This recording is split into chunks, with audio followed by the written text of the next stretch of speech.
Kemudian yang ketiga, nikmat namanya nikmat kehormatan. Kenapa hormat ini penting? Karena selain jasad dia, ada yang namanya ruhaniyah. Orang itu kalau jasadnya sehat, tapi kalau rohaninya nggak sehat, ya hilang kehormatannya. Nggak punya kaki, tapi masih normal otaknya, insya Allah masih ada kehormatannya. Nggak punya tangan, masih sehat rohaninya, juga masih ada kehormatannya. Ya ini meskipun jasadnya sehat, tapi kalau diajak ngomong selindro terus, nah ini orang jadi ragu. Ini sebenarnya tempatnya di sini atau rumah sakit jiwa kan gitu ya. Makanya nikmat kehormatan penting.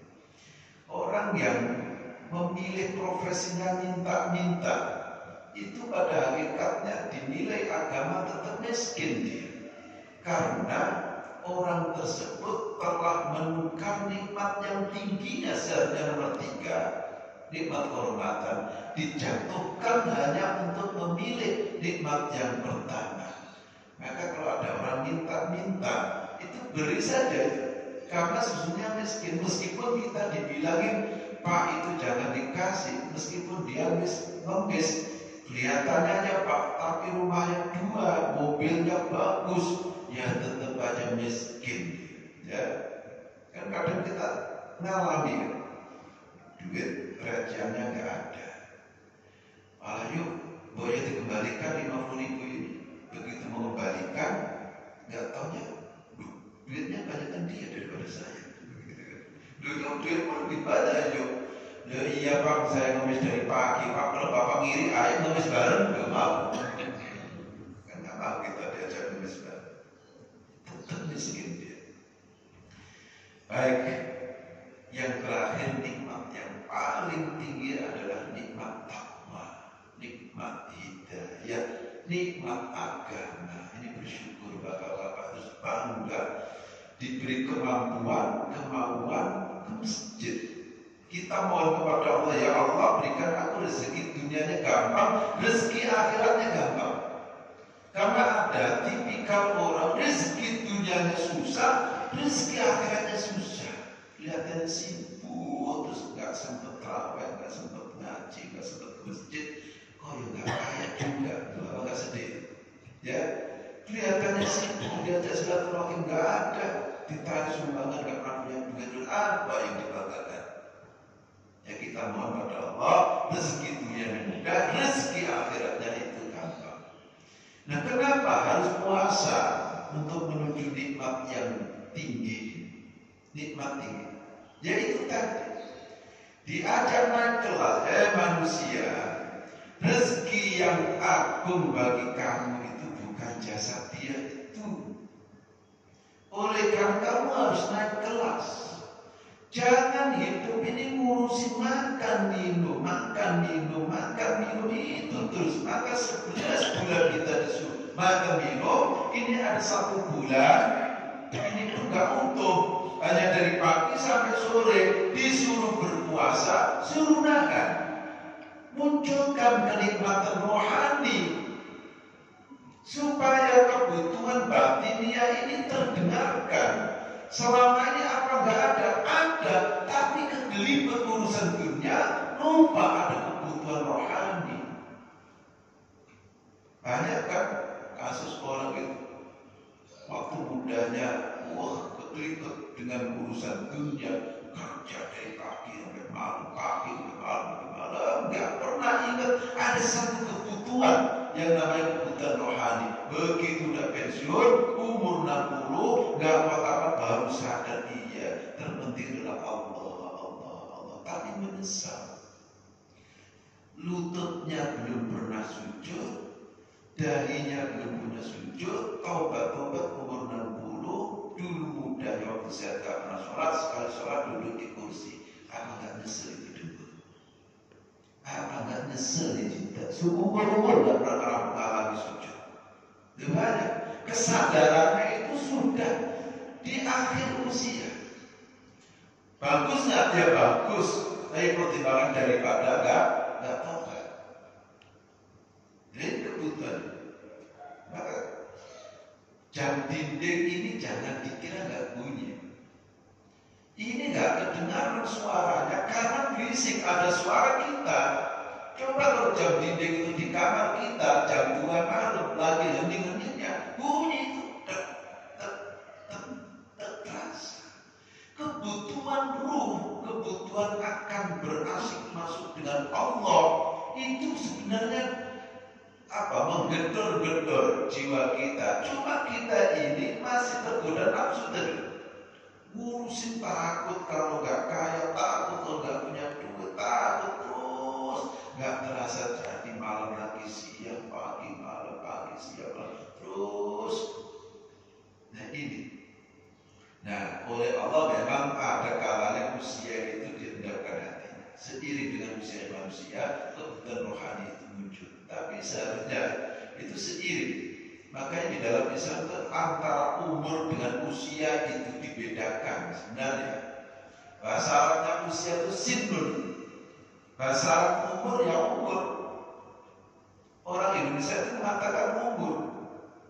Sinun itu artinya usia. Perjalanan orang dari lahir sampai sekarang disebut dengan usia. Tapi kalau umur itu satu umur dengan makmur, umroh, memakmurkan jiwanya untuk mengabdi kepada Allah, itu disebut dengan umur. Maka ada kalanya orang usianya itu sudah 60 tahun tapi umurnya baru 10 tahun, karena baru 10 tahun itu memakmurkan dirinya untuk mengabdi kepada Allah. Ada kalanya orang usianya itu sudah 70 tahun tapi umurnya baru 5 tahun, karena baru 5 tahun itu sadar kalau dirinya sudah nggak kuat apa-apa, sudah nggak kerja, sudah pensiun, akhirnya baru mengabdi kepada Allah. Diharapkan itu seiring usianya 60 ya umurnya 60 idealnya. Inilah yang diharapkan. Nah, Bapak-bapak sekalian, puasa itu diajak naik kelas kita ini. Jangan hanya ngurusin makan, minum. Ayo kita ini kembalikan kebutuhan ruhnya. Karena untuk menuju takwa harus ada kesadaran spiritual, kesadaran taat, kesadaran kepada Allah, dan kemampuan. Makanya kita mintain taufik dan hidayah. Kalau hanya hidayah itu petunjuk. Ini sholat wajib. Itu baru hidayah. Tapi kemampuan untuk melakukan kewajiban itu disebut dengan taufik. Nah, itu satu gandeng, taufik dan hidayah. Ya. Karena kalau hanya hidayah aja, ada kalanya orang sadar bahwa saya itu kalau sholat wajib, sadar kalau ngaji itu juga wajib. Tapi berat, itu belum dapatkan taufik, bimbingan. Jadi kalau ada orang nanya, mana sih rumahnya Pak Imam Abda? Dikasih tahu, Jalan Purnawarman nomor 15, Pisangan, Ciputat Timur. Itu baru hidayah. Tapi kalau taufik itu mana sih rumahnya Pak Imam Abda? Ayo santer. Nah, diantar itu namanya mendapatkan taufik. Gimana sih mendapatkan kita ini ridho Allah? Caranya takwa, itu baru hidayah. Tapi bagaimana sih mendapatkan ridho Allah, hidup tenang, hanya pasrah kepada Allah, urusan kita biar Allah yang ngurusin. Ayo dibimbing untuk menuju takwa. Itu disebut namanya taufik. Nah, Bapak-bapak sekalian, sebenarnya semua manusia itu dari lahir pasti sudah diberikan yang namanya potensi uluhiyah, potensi ingin bertuhan. Siapa? Hanya tadi hanya kebutuhan yang sifatnya jasadiah dan yang menutup menyelimuti kebutuhan ruhnya tadi. Puasa hari ini kita diajak. Konon yang namanya Fir'aun. Fir'aun itu terkenal manusia yang paling durhaka. Itu saja di saat Fir'aun itu menjelang sakaratul maut, mati, itu sempat akan mengatakan la ilaha illallah, tapi putus di tengahnya. Maka sekuat-kuatnya orang, senakal-nakalnya orang, di waktu tertentu juga ingin mendekat kepada Allah. Hanya saja mampu nggak melawan nafsunya tadi. Jangan dikira kalau orang sudah kuat, di waktu lemahnya dia ingat Allah. Maka saya bangga bapak-bapak ini berkesempatan melangkahkan kaki, kemudian mengayunkan tangan menuju kebaikan, ini bangga. Ini luar biasa nikmat, disyukuri betul. Bahkan ini nikmat yang paling agung, nikmat yang paling besar. Nikmat bisa berjamaah sholat subuh, dengar kuliah subuh, ya semata-mata bukan pengen pintar, enggak, ingin baik aja. Ya, ibu-ibu kalau ngaji aja itu bukan semata-mata pengen pintar. Buktinya ibu-ibu ngaji 14 tahun juga nggak jadi dokter, nggak jadi profesor, supaya digolongkan oleh Allah menjadi baik aja. Ada kiai alim alama, kitab hafal. Buktinya masih ngaji kitab yang dihafal itu. Bukan karena ingin pintar, semata ingin baik. Karena baik dengan pintar beda. Ya. Kalau orang pintar belum tentu baik. Kalau orang baik, insya Allah nanti dipintarkan oleh Allah. Maka dari itu, tujuan kita ini bermajelis, kita ini datang ke masjid. Terus akan ya Allah, bahsyurna fi zumratis sholihin. Ya Allah, kumpulkan saja aku ke golongan orang soleh supaya baik. Orang baik akan dimuliakan Allah dunia wal akhirat. Ini harapan kita. Jadi kita ini melakukan kebaikan-kebaikan. Masjid punya program ini, program itu, kita ikut. Itu tujuannya bukan semata-mata pintar tadi, supaya digolongkan menjadi orang baik selamat dunia wal akhirat. Baik, kembali. Jadi setiap orang itu pasti diberikan potensi yang namanya ingin berdekat kepada Allah.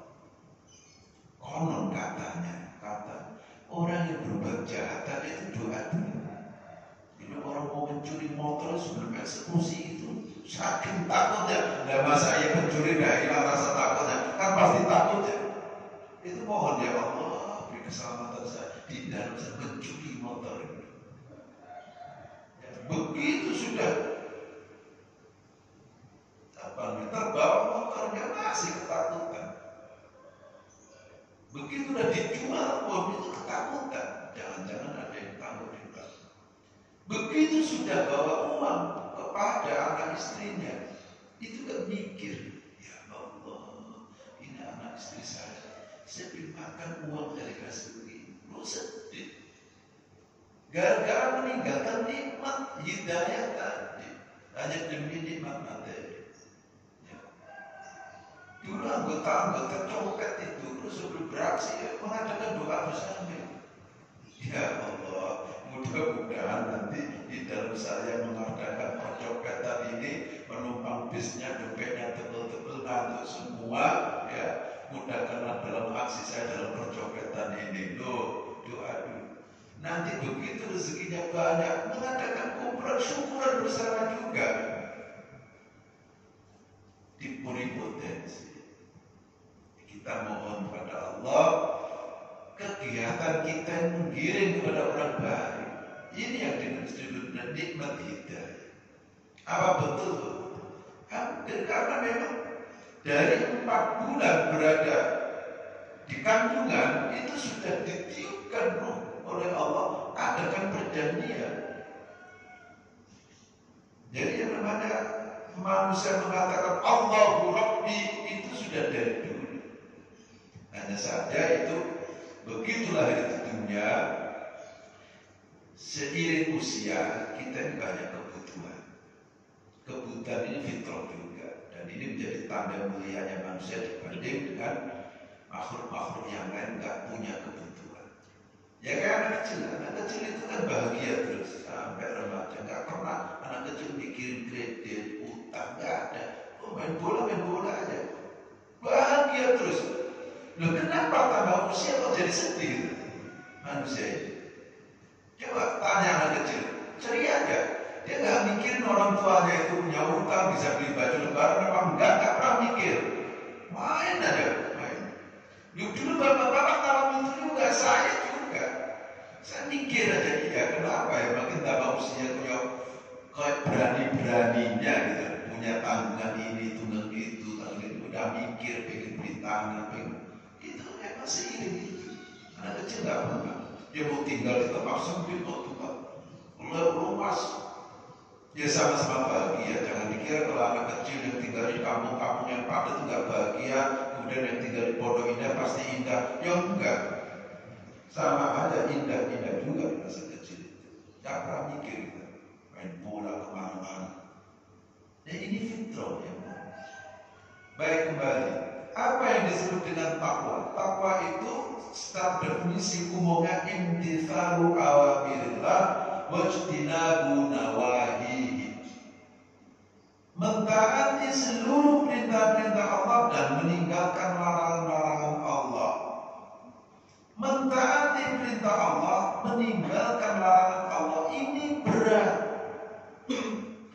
Maka ada ungkapan sirran wa alaniyatan, baik dalam keadaan sembunyi-sembunyi maupun dalam keadaan beramai-ramai.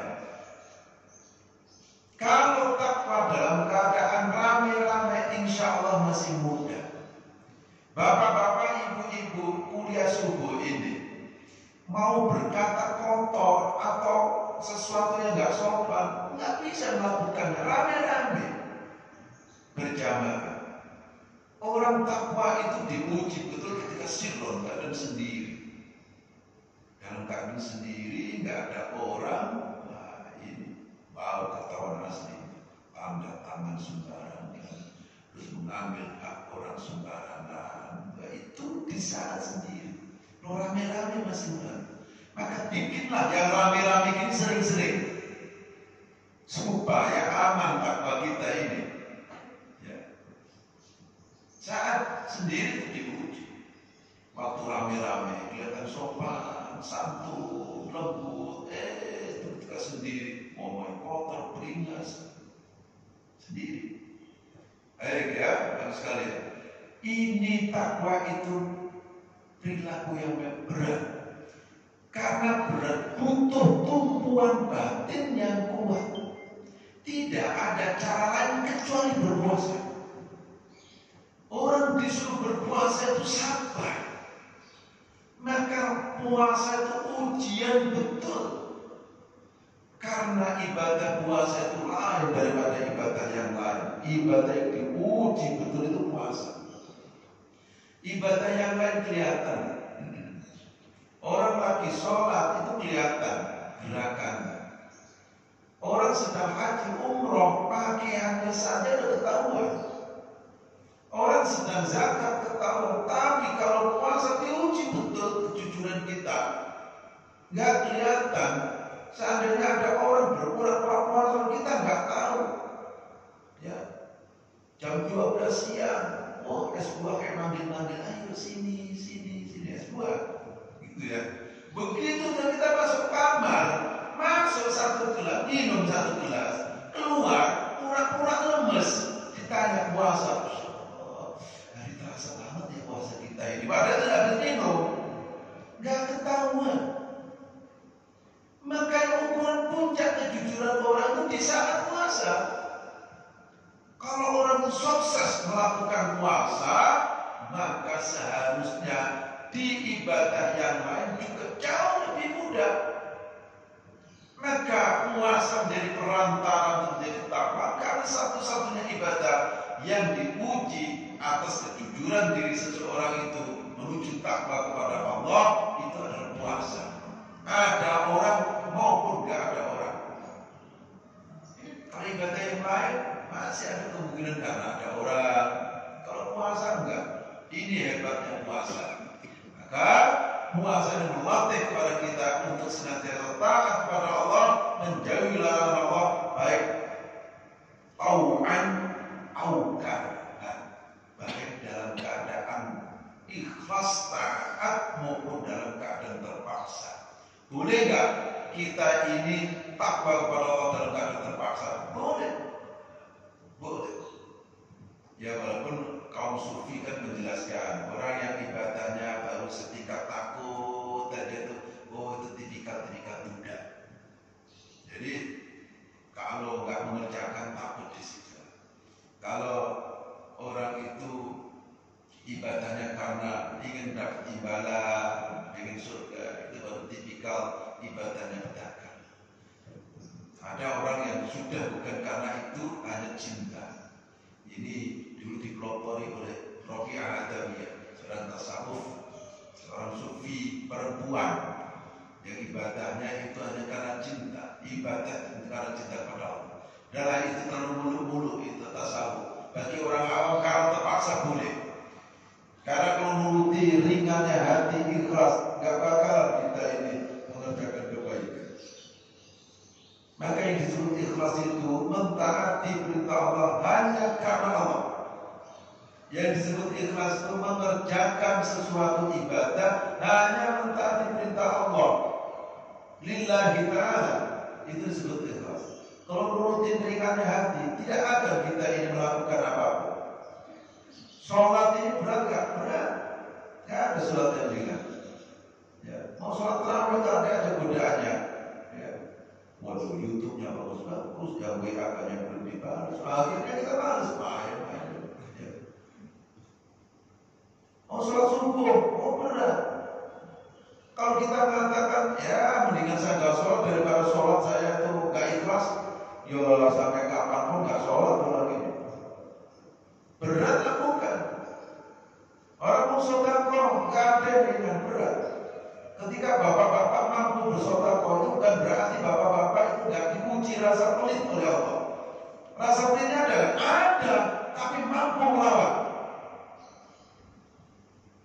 Bapak-bapak didatangi adik, ya, adiknya bilang, bang, pinjemin aku lah, uang 500.000. Ini kir. Jadi saya kasih, saya juga lagi butuh, gak dikasih adik saya datang jauh-jauh. Ya udahlah, saya kasih adik. Di saat memberi pinjaman pada adiknya, bukan berarti gak ada rasa pelit di dalam diri kita. Ada, kita lawan.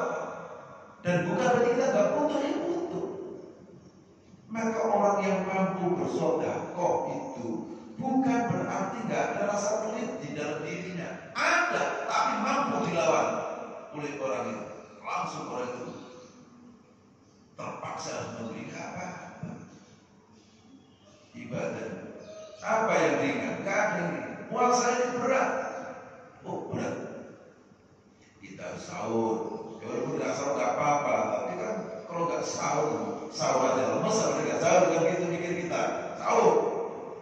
Ya, biasanya jam 9 pagi itu kalau gak puasa ya gak haus, ya gak lapar. Kalau gak puasa giliran Ramadan datang tuh puasa jam 9 udah terasa. Mau dikode jam 11 kan berapa hari misalnya delay kan? Dari puasa pertama puasa Ciputa, puasa kedua itu saya berapa bulus. Insyaallah siang-siang itu dilalai itu ya ada yang jualan es buah itu kayak manggil es buahnya kan sini gitu. Udah gitu sampai rumah itu buka HP itu isinya uploadan udah teh manis, macam-macam. Sengaja itu orang kayak panas-panas sih, digoda gitu. Gak ada yang ringan baik. Ya, baik. Ini kuliah subuh sampai ini sudah cukup. Sampai jam berapa? Sudah cukup ya. Karena ada kultum, ada kuliah subuh, ada kultum itu kuliah terserah tuh ya. Baik itu ya bapak-bapak sekalian, dan sekali temanya puasa dari perantara bertakwa yang dengan cara puasa. Mudah-mudahan puasa kita diterima oleh Allah Subhanahu wa taala. Allah muliakan kita dunia wal akhirat. A'udzubillahi minasyaitonir rajim. Bismillahirrahmanirrahim. Allahumma shalli wa sallim ala sayyidina Muhammad wa ala alihi wa sahbihi alhamdulillah. Amin. Allahumma akhrijna min dhulmatil wahmi wa akrimna bi nuril fahmi. Muftah alaina